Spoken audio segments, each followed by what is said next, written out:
Voici la pieuvre mimétique. Mais tous ces comportements ne relèvent pas du camouflage. Parfois, la pieuvre mimétique arbore des rayures et marche en sortant ses bras comme les épines d'un poisson-lion. Car ce n'est certainement pas du camouflage.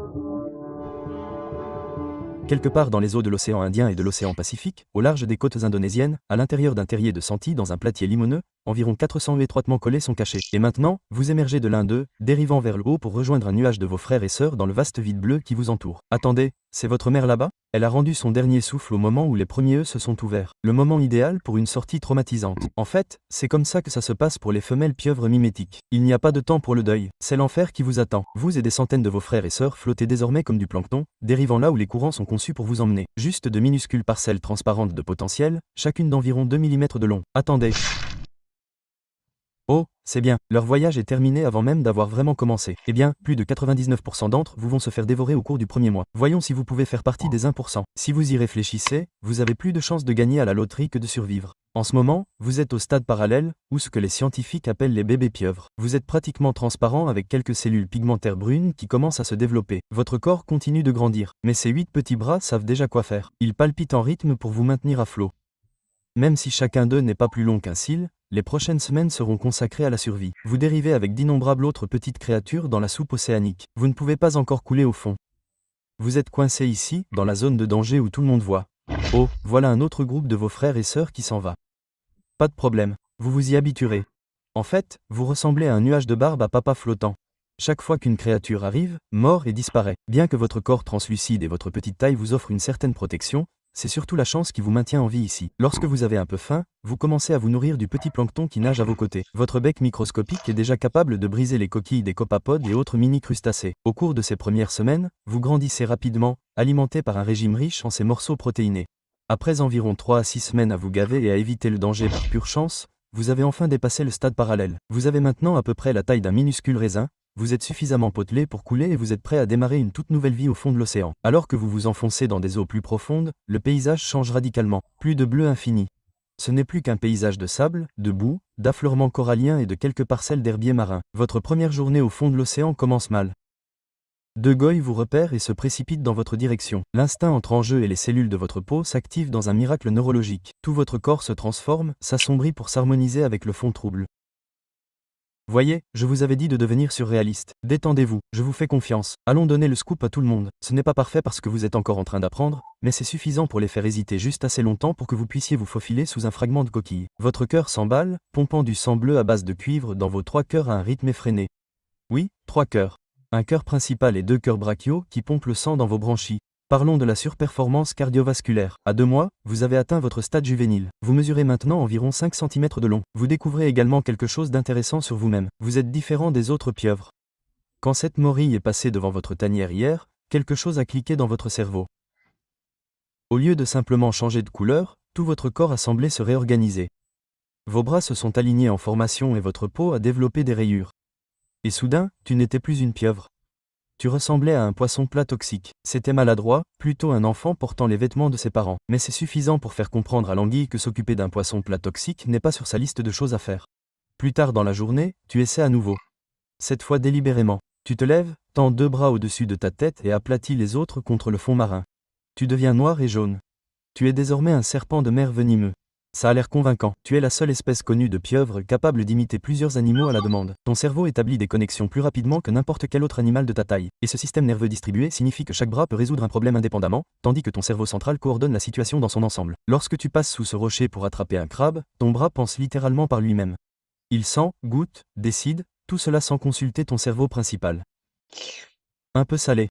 C'est comme avoir 8 assistants intelligents qui parfois deviennent fous. Oh, regarde, un poisson-lion qui plane à proximité. Ses épines venimeuses se déploient en un déploiement mortel. Quelque chose se produit dans votre cerveau avancé. Votre corps s'étire, des nageoires semblent pousser sur vos flancs et vos bras se réorganisent pour imiter les épines du poisson-lion. Génial, vous venez de découvrir votre arme de prédilection, le mimétisme. Bien que vous n'ayez pas un seul os dans votre corps, vous êtes l'un des invertébrés les plus intelligents de la planète. Cette intelligence est désormais consacrée à une seule chose.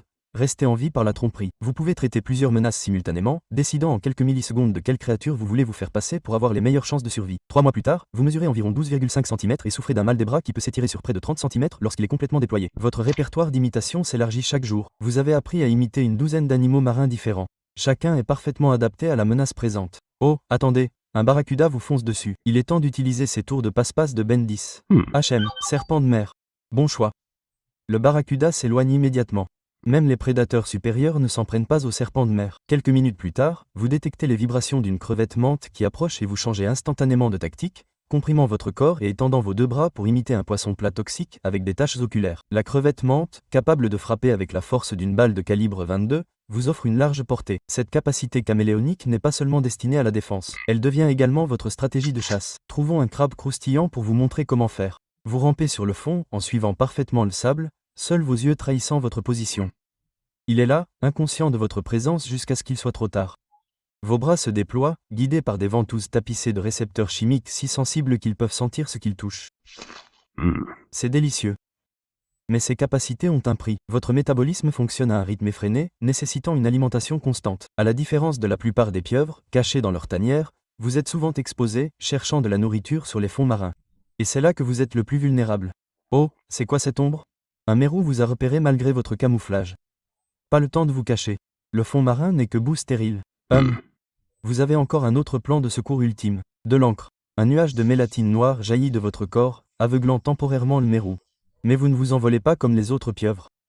Vous pouvez aller plus loin. Alors que vous tirez en arrière, votre corps se métamorphose à nouveau, cette fois en une méduse qui pulse dans la colonne d'eau. Le mérou confus fouille le nuage d'encre tandis que vous vous éloignez à la vue de tous, déguisé en quelque chose de complètement différent. 4 mois après le début de votre vie, vous grandissez toujours d'environ 9 pouces. Vous avez établi un territoire, une modeste parcelle d'habitat mixte comprenant des bancs de sable, des débris de corail et des herbiers marins. Cette variété d'arrière-plan vous offre une flexibilité maximale pour vos déguisements. Vous dormez rarement 2 fois au même endroit. Au lieu de cela, vous trouvez un abri temporaire sous des rochers ou dans des coquillages abandonnés. Votre corps sans os est capable de se faufiler dans des ouvertures pas plus larges qu'une pièce de monnaie. Votre routine quotidienne est une leçon de survie. Vous chassez à l'aube et au crépuscule, lorsque les conditions de luminosité changeantes rendent vos mouvements plus difficiles à repérer pour les prédateurs. Pendant la journée, vous vous déplacez avec précaution, modifiant constamment votre apparence pour vous adapter à votre environnement. Parfois, vous rampez en vous servant de vos bras comme une étrange araignée sous-marine. Vous avez maintenant 6 mois et vous avez la taille d'un petit melon. Vous commencez à ressentir quelque chose de différent et votre corps est parcouru de picotements inhabituels. Oh, c'est la puberté. Oui, même les pieuvres imitatrices traversent cette phase gênante. Heureusement, vous n'avez pas à vous soucier des fissures de la voix ou de l'acné. Au lieu de cela, vos hormones vous disent quelque chose d'important. Il est temps de trouver une crinière. Pour la plupart des pieuvres, ce serait une affaire simple. Mais vous êtes une pieuvre imitatrice, et rien dans votre vie n'est simple. Le monde des rencontres pour votre espèce est ridiculement complexe. Imaginez si les humains devaient se faire passer pour différentes célébrités pour attirer des partenaires.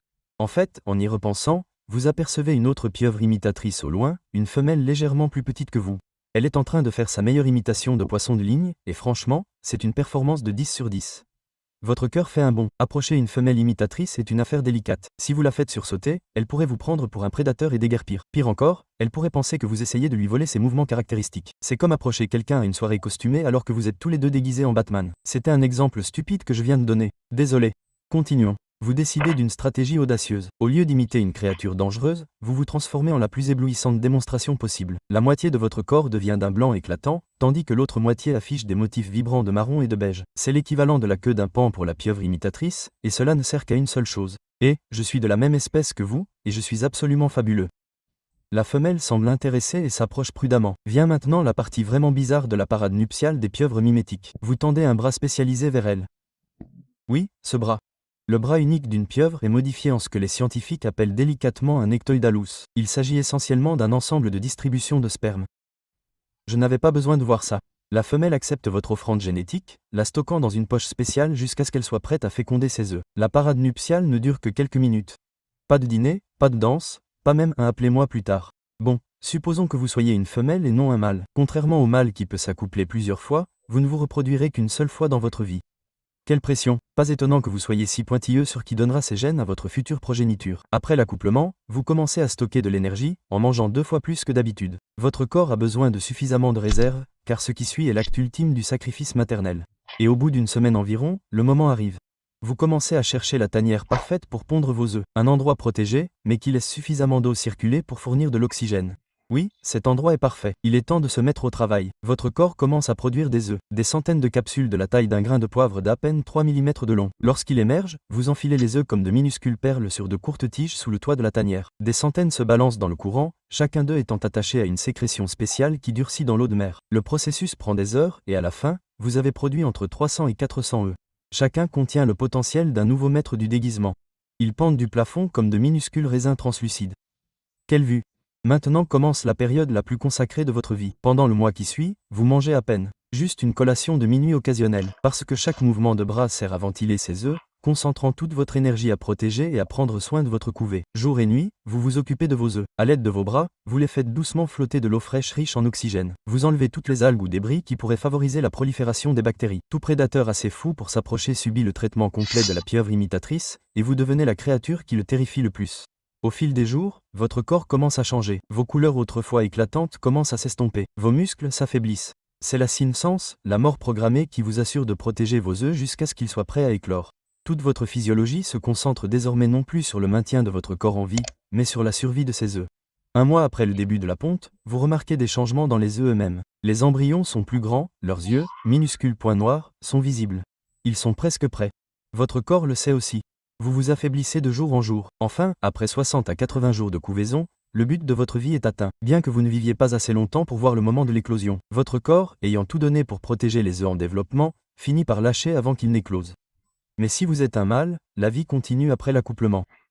Mais tout est loin d'être rose. Votre existence devient encore plus risquée maintenant, car vous devez parcourir de vastes étendues à la recherche de partenaires et de nourriture. À 7 mois, vous avez maintenant la taille d'un gros melon et vos bras s'étendent sur près de 60 cm lorsqu'ils sont complètement déployés. Vos compétences en matière de camouflage sont impeccables et votre répertoire d'imitation ne cesse de s'étoffer. Mais l'âge vous rattrape rapidement.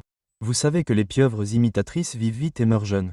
La plupart de vos congénères atteignent rarement leur premier anniversaire. Vous passez vos derniers mois à explorer plus loin que jamais. Votre corps vibre d'une énergie inébranlable, vous poussant à parcourir de vastes étendues de plaines sablonneuses et de jardins de corail, visitant chaque recoin de votre territoire. Vous trouvez d'autres femelles, répétez la danse nuptiale et perpétuez votre héritage génétique. Un jour, alors que vous traversez une étendue de sable dégagé, vous ressentez une vibration. Oh, un chariot géant fonce vers vous avec une intention meurtrière. Instinctivement, votre corps se tord pour prendre l'apparence convaincante d'un serpent de mer. Des bandes noires et blanches sont bien visibles. Il n'a pas l'air convaincu. C'était proche. Il est temps de passer au plan B. Ancre. Vous vous éloignez en courant, prenant rapidement la forme d'une méduse pour dérouter votre agresseur. Mais vous êtes légèrement plus lent cette fois. L'épuisement dû à l'accouplement et à la chasse constant commence à faire des ravages. Vos muscles se tendent, évitant de justesse les mâchoires qui claquent. Une douleur aiguë vous traverse l'un de vos bras. Le triplet n'a touché que le bout. Mais heureusement, les pieuvres peuvent régénérer leurs membres. Vous vous retirez en lieu sûr, blessé mais vivant, sachant que vous approchez de la fin de votre voyage. Les semaines passent et votre énergie continue de s'épuiser. Votre dernier acte consiste à trouver un recoin sûr et caché parmi les coraux et les coquillages où vous vous installez pour une existence tranquille.